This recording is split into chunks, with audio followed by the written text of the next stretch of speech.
මම මුලින්ම ආයුර්වේදික් මෙඩිසින් කිව්වම පොඩ්ඩක් එන්නත් බය වුණා. මොකද අපේ මනසේ තියෙන ටිකක් අර තෙල්වල ගොඩාක් ඒ වගේ මේ කරලා ඔෆිස් යන්න බැරි වෙයි එහෙම කියලා මට කිසි ප්‍රශ්නයක් වුණේ නැහැ. පත්තුවක් දාලා වුණත් මම ඔෆිස් එකට ගියා. ඒ කිසිම ප්‍රශ්නයක් නැතුව ඒ දේවල් කරගත්තා. මම ප්‍රගීත් හෙට්ටිආරච්චි හික්කඩුවේ ඉඳන් තමයි ආවේ. වයස අවුරුදු 42ක් වෙනවා.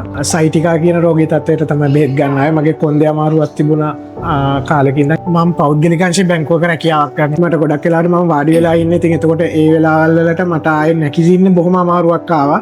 ඒකත් එක්ක තමයි මේ මම සිලෝන් හොස්පිටල් ගැන දැනගෙන ආවේ ඒකට බෙහෙත් ගන්න.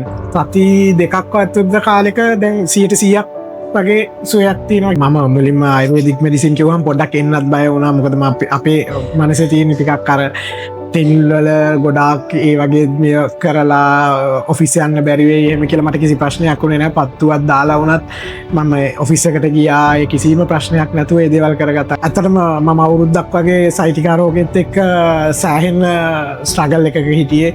ඉතින් කාර්යබහුල ජීවිතෙත් එක්ක ඒ වගේ දෙයක් එක ජීවත්වෙන්න ටිකක් අමාරුයි. හැබැයි මම සති දෙකක් ඇතුළත වගේ ඒ හැම දෙයක්ම සුවය ලැබුවා. මම ඉතින් ආරාධනා කරනවා ඔයාලා හැමදෙනාටත් සිලෝන් හොස්පිටල් එකට ඇවිල්ලා මේ ට්‍රීට්මන්ට්ස් අරගෙන ඔයගලගේ ආයු කාලයත් වැඩි කරගන්න කියලා.